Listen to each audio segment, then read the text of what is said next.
നമ്മൾ കഴിഞ്ഞ ദിവസം മാധ്യമങ്ങളിൽ ഒരു വാർത്ത കണ്ടിട്ടുണ്ടായിരുന്നു. വാഹനങ്ങളിൽ AC-യുടെ ഗ്യാസ് ശ്വസിച്ചതിന് ശേഷം അപകടങ്ങൾ സംഭവിക്കുന്നത്. ഇതിന് മുമ്പും അങ്ങനത്തെ കുറച്ച് വാർത്തകൾ റിപ്പോർട്ട് ചെയ്തിട്ടുണ്ടായിരുന്നു. ശരിക്കും ഇങ്ങനത്തെ കേസുകളിൽ AC ആണോ വില്ലൻ? ഞാൻ കുറേ മുമ്പ് ഇങ്ങനെ ആലോചിച്ചു, എങ്ങനെയാണ് AC-യുടെ വാതകം വാഹനത്തിന് അകത്തേക്ക് ലീക്ക് വരുന്നതും അത് ശ്വസിച്ചതിന് ശേഷം അപകടങ്ങൾ സംഭവിക്കുന്നു, അതും വാഹനം നിർത്തിയിട്ട കണ്ടീഷനുകൾ രാത്രി ഉറങ്ങുന്ന സമയങ്ങളിലൊക്കെയാണ് കൂടുതൽ അത്തരത്തിലുള്ള അപകടങ്ങൾ സംഭവിക്കുന്നത്. അപ്പോൾ ചിലപ്പോൾ എൻ്റെ വീഡിയോ കാണുന്ന നിങ്ങൾക്കും ആ ഒരു സംശയം ഉണ്ടായിരിക്കാം. അപ്പോൾ ഞാൻ ഇതിനെപ്പറ്റി ചെറിയ രീതിയിൽ പഠനം നടത്തിയത്, എങ്ങനെയാണ് സംഭവിക്കുന്നത് എന്നുള്ള പഠനം നടത്തിയതിന് ശേഷം എനിക്ക് കിട്ടിയ ചെറിയ അറിവ് അത് നിങ്ങളിലേക്ക് ഷെയർ ചെയ്യാണ്. അതിനകത്ത് ചിലപ്പോൾ അങ്ങോട്ടും ഇങ്ങോട്ടും തെറ്റുകളൊക്കെ ഉണ്ടെങ്കിൽ അത് നിങ്ങൾ തിരുത്തി തരിക. അപ്പോൾ എന്നെ സംബന്ധിച്ച് എനിക്ക് മനസ്സിലായ കാര്യം എന്താണെന്ന് വെച്ചാൽ, ഒരിക്കലും വാഹനത്തിനകത്ത് ഇത്തരത്തിലുള്ള അപകടം സംഭവിക്കുമ്പോൾ അതിനകത്തുള്ള AC അല്ല അതിനകത്തുള്ള മേജർ കാരണക്കാരെന്ന് പറഞ്ഞു കഴിഞ്ഞാൽ AC-യുടെ AC നിന്ന് വരുന്ന തണുപ്പ്, അതിൽ നിന്ന് വരുന്ന വായു ശ്വസിച്ചതിന് ശേഷമാണ് അപകടം സംഭവിക്കുന്നുണ്ടെങ്കിൽ പോലും ഈ ഒരു വായു എങ്ങനെ വരുന്നു എന്നുള്ളതിലാണ് ഏറ്റവും കൂടുതൽ പ്രധാനം കൽപ്പിക്കേണ്ടത്. കാരണം വെച്ചാൽ വാഹനങ്ങൾ നിർത്തിയിട്ട് നമ്മൾ വാഹനത്തിനകത്ത് ഉറങ്ങുന്ന സമയത്തോ അല്ലെങ്കിൽ AC ഓൺ ആക്കിയിട്ട് ഗ്ലാസ്സൊക്കെ ഫുൾ അടച്ചതിന് ശേഷം നമ്മൾ അതിനകത്ത് ഇരുന്ന് AC തണുപ്പ് കൊണ്ട് ഉറങ്ങുന്ന സമയത്ത് ഇതിനകത്തൊരു പ്രോസസ്സ് നടക്കുന്നുണ്ട്. അതായത് വാഹനത്തിൻ്റെ എഞ്ചിൻ അവിടെ സ്റ്റാർട്ട് ചെയ്ത് വർക്ക് ചെയ്തുകൊണ്ടിരിക്കുന്നുണ്ടാവും. AC പുറത്തുനിന്നുള്ള എയറൊക്കെ നമുക്ക് വാഹനത്തിനകത്തേക്ക് വലിച്ചെടുക്കുന്നുണ്ടാവും. നമുക്ക് AC-യുടെ കംപ്രസറും അതേപോലെ തന്നെ AC-യുടെ കണ്ടൻസറും എല്ലാം കൂടി നമുക്ക് അതിനൊരു തണുപ്പ്, അതായത് AC ഗ്യാസ് വെച്ചിട്ട് നമുക്ക് തണുപ്പ് ഉള്ളിലേക്ക് അത് ഇൻപുട്ട് ചെയ്തുകൊണ്ടിരിക്കുന്നു.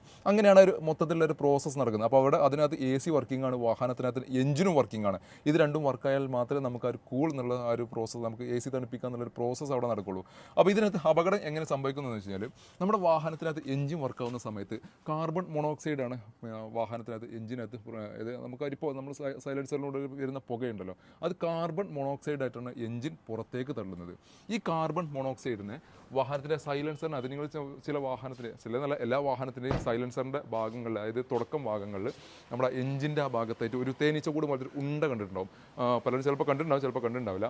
അങ്ങനെ ഒരു സംഭവം വരുന്നുണ്ട്. അതിന് പറയുന്ന പേരാണ് കാത്തലിക് കൺവെർട്ടർ. അതായത് നമ്മുടെ എഞ്ചിൻ്റെ ആ ഒരു ഏറ്റവും ഫസ്റ്റ് തന്നെ സൈലൻസർ തുടങ്ങുന്ന ഭാഗത്ത് തന്നെ ഒരു തേനീച്ച കൂടെ പോലെ ഇങ്ങനെ ഉണ്ടച്ച് നിൽക്കുന്ന ഏറ്റവും നല്ല ഹൈ കോസ്റ്റ്ലി സാധനമാണ്. അതിൻ്റെ പേരാണ് ഇതിൻ്റെ കാത്തലിക് കൺവെർട്ടർ എന്നുള്ളത്.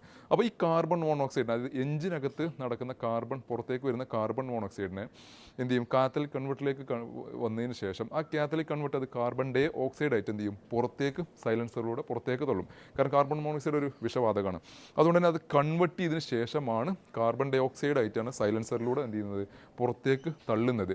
ആ ഒരു പ്രോസസ്സ് നടക്കാത്ത വാഹനങ്ങളിൽ, അതായത് ആ ഒരു കൺവേർഷൻ നടക്കാത്ത വാഹനങ്ങളിലാണ് അപകടം സംഭവിക്കുന്നത്. ഇനി എങ്ങനെയാണ് അപകടം സംഭവിക്കുന്നത് എന്ന് വെച്ചാൽ, ഇൻ കേസ് നമ്മുടെ കാത്തലിക് കൺവെർട്ട് കംപ്ലൈൻ്റ് ആണ്, അല്ലാന്നുണ്ടെങ്കിൽ അത് കറക്റ്റായിട്ട് അതിൻ്റെ പ്രോസസ്സ് നടന്നില്ല, അല്ലെങ്കിൽ വേറെ ഏതെങ്കിലും തരത്തിൽ ഈ കാർബൺ മോണോക്സൈഡ് ഈ സൈലൻസറിൻ്റെ കാത്തലിക് കൺവെർട്ടർക്ക് എത്തുന്നതിന് മുമ്പ് തന്നെ ലീക്ക് ഔട്ടായി. അത്തരം സാഹചര്യങ്ങൾ നമ്മളൊരു വാഹനം നിർത്തിയിട്ട് ഉറങ്ങുന്ന സമയത്ത്, അല്ലെങ്കിൽ വാഹനം എവിടെയെങ്കിലുമൊക്കെ സൈഡാക്കി നിൽക്കുന്ന സമയത്ത് ഈ കാർബൺ മോണോക്സൈഡ് കാർബൺ ഡൈ ഓക്സൈഡിലേക്ക് കൺവെർട്ട് ചെയ്യാതെ എന്ത് ചെയ്യും, സൈലൻസറിലൂടെയോ അല്ലെങ്കിൽ മറ്റേതെങ്കിലും രീതിയിൽ വാഹനത്തിൻ്റെ പുറത്ത് മൊത്തത്തിൽ അതങ്ങ് പടർന്ന് പിടിച്ചിട്ടുണ്ടാവും. അപ്പോൾ അത്തരം പടർന്ന് പിടിച്ചിട്ടുള്ള കാർബൺ മോണോക്സൈഡിനെ നമ്മുടെ AC, അതായത് വാഹനത്തിനകത്തുള്ള AC അത് ഇൻടേക്ക് ചെയ്യും. അതായത് ACക്ക് വേണ്ടിയിട്ടുള്ള ഫാൻ കറങ്ങാൻ ആവശ്യമുള്ള എയർ എന്ത് ചെയ്യും, അത് ഇൻടേക്ക് ചെയ്യും. ഇൻടേക്ക് ചെയ്യുമ്പോൾ സ്വാഭാവികമായിട്ടും ആ വിഷവാതകം നമ്മുടെ വാഹനത്തിനകത്തിൻ്റെ ACയിലൂടെ അത് വാഹനത്തിൻ്റെ ഉള്ളിലേക്ക് കയറും.